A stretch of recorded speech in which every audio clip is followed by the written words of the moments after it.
All right. We are here. First guest of the State Media House. None other than my really good friend, my brother, Michael Mauti. Excited to have him on here into the Modelo Cantina. I just want to make sure that everybody's in tune here that this was completely made possible because of Modelo. Modelo is college football season. It is Modelo season.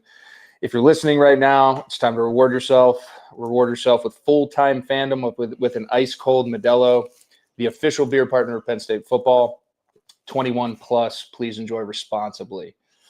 So, Mike, we're here. I mean, this is Whiteout Weekend. This is the State Media House. This is the biggest game of the season. You know, you've been around as a townie here now for a little bit. All the hype coming into this year, we're going to keep this about this game for the most part. Like, what has your vibe been now heading into, I guess, week 5 with the bye, or week 5 with the bye week? Week 5. Like, what's your vibe been around town? Well, what's my vibe been? The town's all. I mean, of course, everyone's excited, right? We're the best team. We're the great team. This is our year. Yeah. Like, I go back to the years where, we had a really good team, and it's all like we got to set the expectations, ignore the noise, do your job. Like, you come to Penn State because you're playing in games like this, like to be on the stage, national stage, prime time. So don't listen to anybody telling how good you are. You know, you got to go out and prove it. And we don't really know who we are until we get punched in the mouth, how we respond. So that's kind of the stance that I've taken. I know we've got guys that are fighters that have bounced back.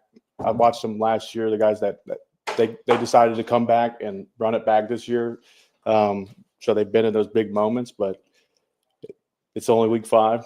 So they got to go out and earn it, prove it on the national stage. Yeah, it's funny, man. Like, there's that line of delineation between, like, fan talk, and then I think, like, I don't want to speak for every letterman. We're going to hear from a bunch of them today, but just my take on it is, you know, we have a very much so, like, show me state type of mentality. Like, I want to see the ball get rolled out against a real football team and see how these guys react. Because to your point, I mean, I've covered this and I've talked about it ad nauseum now at this point, just about all of the factors that are pointing in the right direction for this team this year.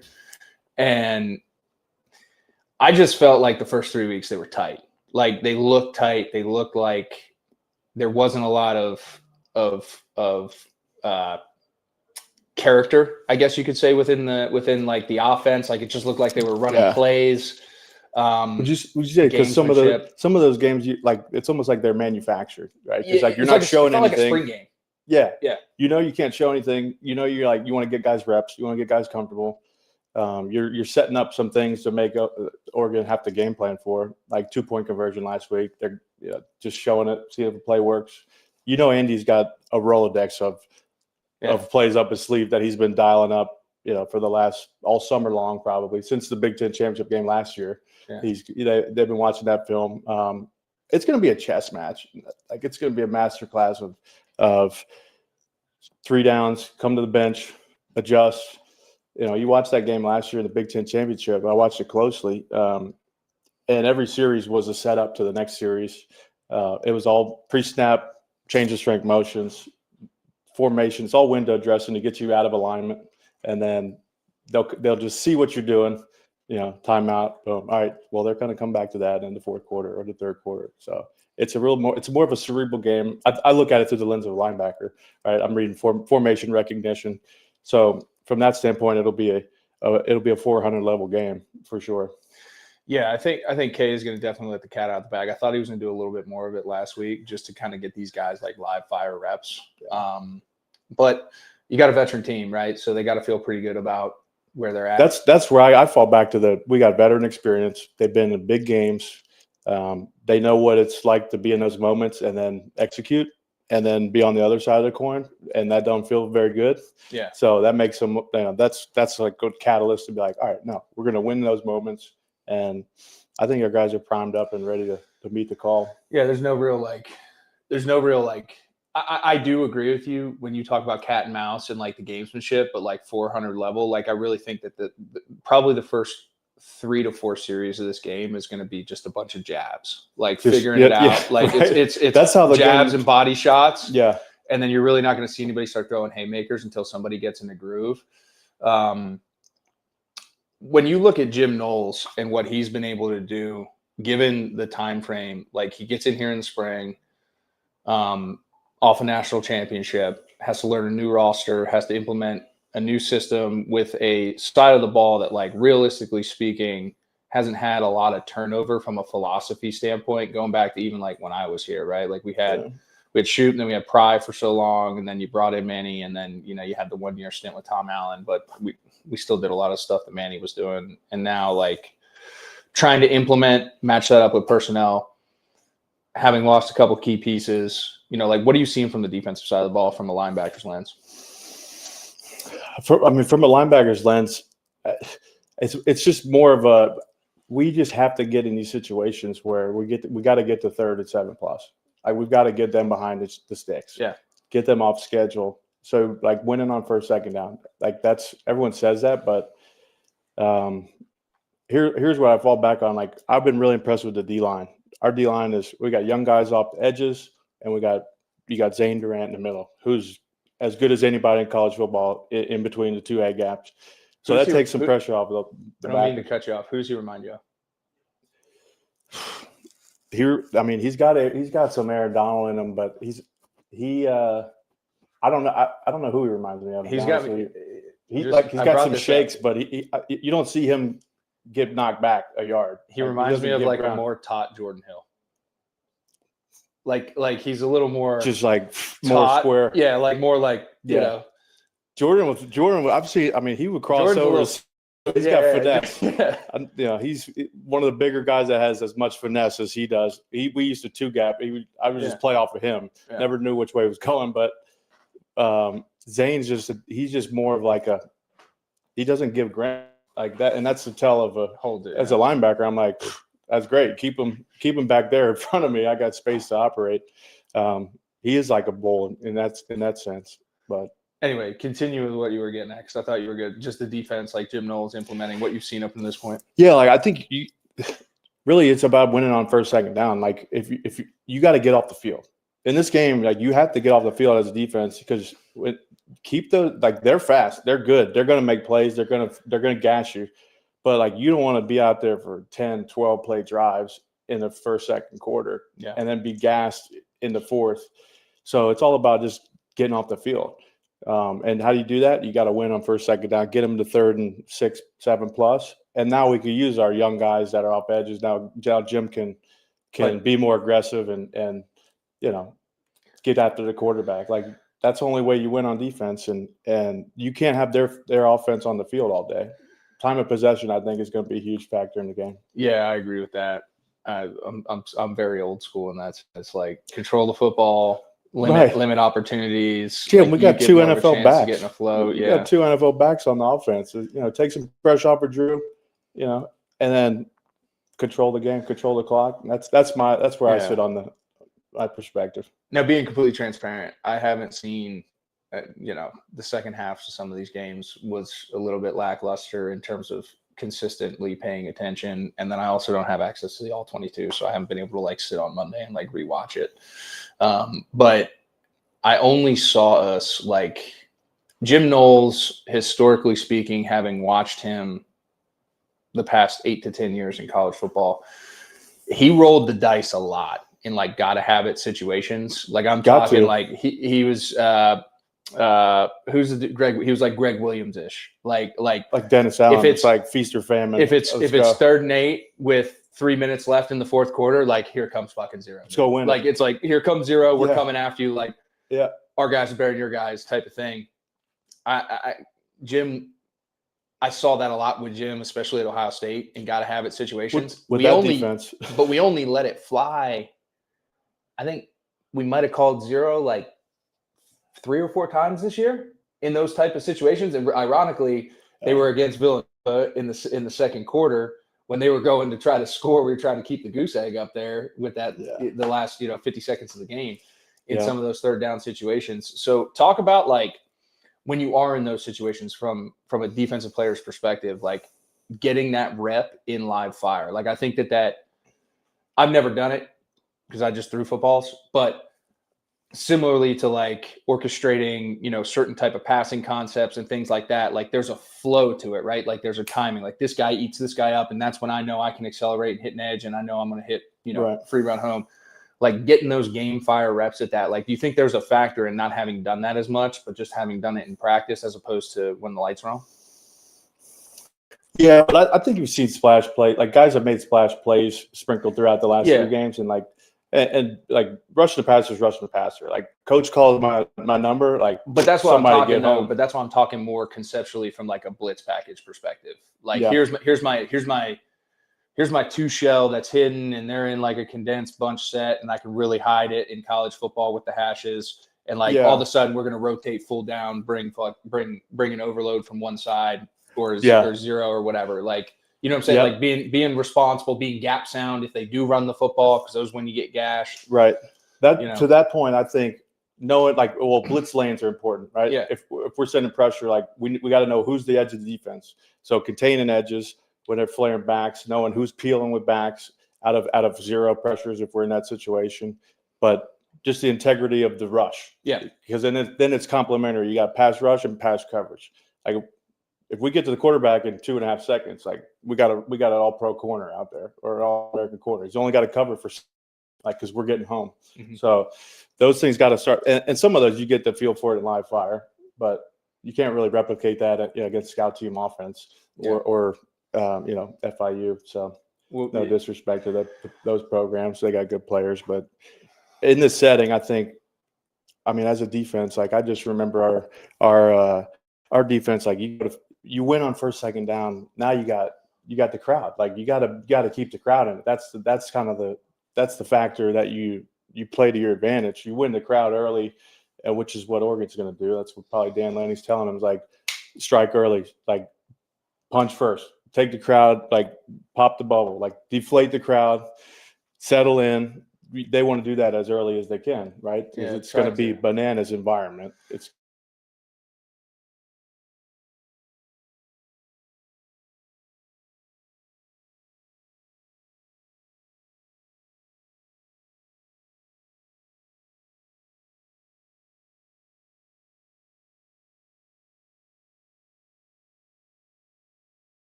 playing in the shoe, rolling into Columbus, just hostile. You're getting popcorn and beer dumped on you, walking down that little weird like tunnel, and they got the huge wall there, and they're like, But the bus ride going like into Columbus, you're going through all those brown row homes, and it's just all students, and they're just like usually there's just a sign of profanities like written in bed sheets, and there's just beers getting launched, and everybody's just double birds up, and that's when I usually just get in there. It was just, then on the field, they're on defense. It's like hell's bells goes on a third down. I'm like, oh, this is freaking. It was hostile. Shoes. And then, like my philosophy of noise and playing away games is like noise is noise.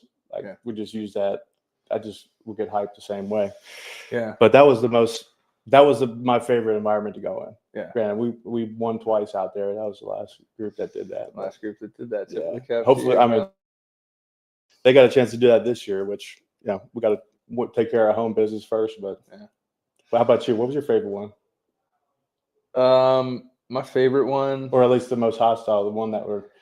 every Ohio State fans are the most hostile fans. My mom got like 3 coffees dumped on her over the 2 games that we played out there. And most of it was like, you're a rapist. You're like, people are calling us, what, this and that. And I'm like, okay. My favorite was Madison, Wisconsin. Are my favorite. That was the most fun. Yeah, that was the most fun. Some atmosphere, jump around. We were like 24-point dogs. We were jumping around. It's good. You think they're gonna jump around? 24-point dogs, get out there! You gotta jump around. But Madison, I've been on both sides of that coin. My freshman, what was it? In 11, we went out there right after, she hit the fan, and Russell Wilson just torched us. We were down by 20 or 30 points, and they're jumping around. Well, next year we get out there and we're jumping around. Yeah, freshman year 2008, we got out there, and by the third quarter the game was over. We had fun, but that environment, man, Big Ten is just Like everywhere you go is just a great freaking college football environment. Madison's awesome, and I'll drop one more in there just because I think it's going to catch a lot of people off guard. We played Rutgers for their first night Big Ten game, and they did a blackout. And like, I live in Jersey now. SHI is not this. It's pretty much the same game day production. People like it's just not like it's not this like crazy stadium, but it was. I tell people because like in terms of operating with noise, I could operate better on third down at Michigan than I did that game at Rutgers. Well, PJ was the game day production guy. He used to be Beaver Stadium's in-game production. So you go there and he was great. I mean, But so you go to a Rutgers game and I have flashbacks. It's all the same in-game sequences, music. And, I'm sure it's been a little while, but back on track. Let's get back on track to what I believe is the style environment in all of college sports, which is the whiteout at Penn State, 7:30 tomorrow night. I just got chills thinking about it.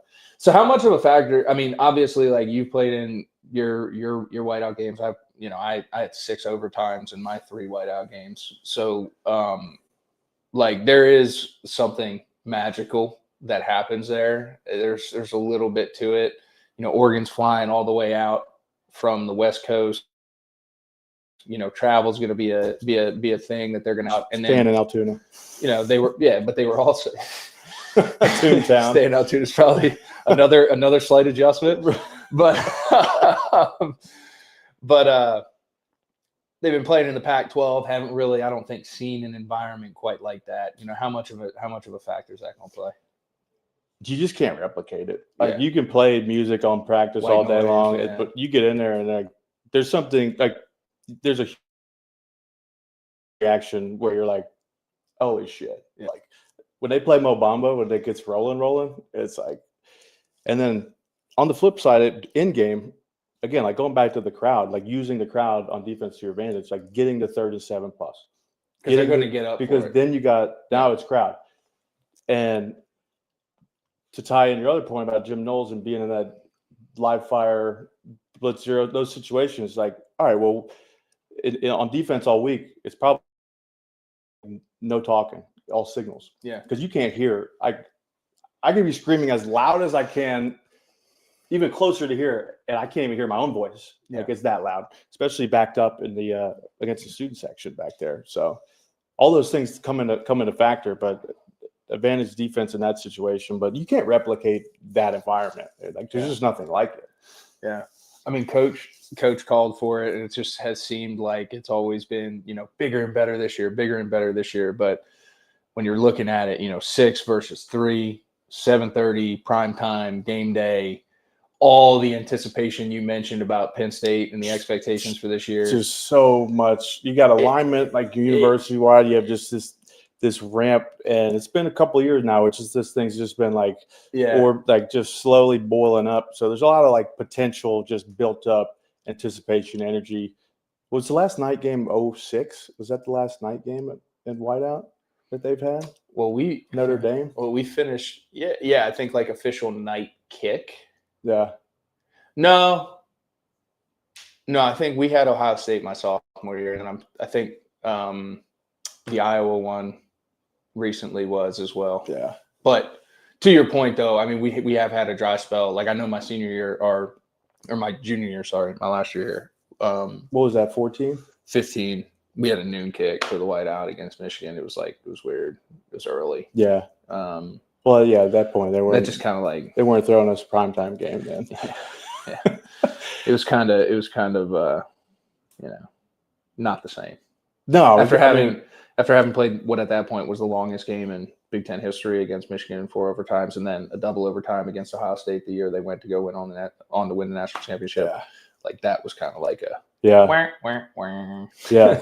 Oh, shoot! I remember being up here at 06. We were playing Notre Dame and Brady Quinn. I was on my junior day visit. Yeah. I was sitting with Zordich and Mike Yancich and Gerald Hodges. And it's a hell of a crew. Our crew. And we were just baby face, 16-year-olds. And I'm like, I came up from Louisiana, and I'm like, where else do I want to play football besides this environment? Yeah. It's like, so I know there's going to be a ton of recruits. There's hundreds of recruits in town. Every sport's got their best recruit in town to showcase. this environment, which is just something unique to Penn State. It's going to be a hell of a show. I'm excited for it, dude. So with that being said, we've been on the other side of the coin now. So the Every Fan Ritual brought to you by Modelo. Another segment here to kind of put a bow on this thing. Now that you're out, what does your pregame ritual look like? Now that I'm out. Now that you're out. Now that I'm out. Now that you're on the other side. I actually have it's like when a home game at Penn State, it's like Christmas morning. Yeah. So like I have the anticipation and wake up and I'm just, usually it's followed quickly after waking up by like Thunderstruck, AC/DC. Yeah. Just blasting music. But I'll start out at tailgate and just bounce around. It's kind of the beauty of not setting up your own tailgate. You just go to everyone's tailgate, have a little bite, just mix and mingle. I always go through the tunnel. I don't know, 45 minutes, stand in the same spot, south end zone, just watch you guys warm up. I just love the show, man. I left it on the field. Like, I have no regrets. I don't take anything with me. I'm not like sitting there like, I wish I was back there. I'm like, I left it there. Yeah. Like, it's there. And so I love watching the guys that, we've been watching the last couple of years, guys like Zane, guys like Drew and K-Tron, these guys, even like Tony Rojas, guys that have just worked so hard to be in these moments and to be in these, like, to play on that stage. And I just want success for them and just hope they show, hope they play their best ball. I really do. 7:30 tomorrow night, boy. We're going to find out. Let's go. All right, man. I appreciate it. This is Michael Mauti from the State Media House, the Modelo Cantina. Bunch of fighters. With that being said, some things in life are just made for each other. Peanut butter and jelly, macaroni and cheese, Penn State football, and a Modelo. The official beer partner of Penn State Athletics. If you're listening to this, it means you live for Penn State football. All season long, you know that makes you a full-time fan, which means you deserve a Modelo 21 and up. Please enjoy responsibly. We're going to have a bunch more Letterman sit-downs just like this. This was Michael Mauti, the Iron Lion himself, Mr. Hair on Fire. So, salute, brother. Letterman, brother, teammate, blood for life. Appreciate you sitting down, man. Oh, yeah, thanks for having me. For next week. So.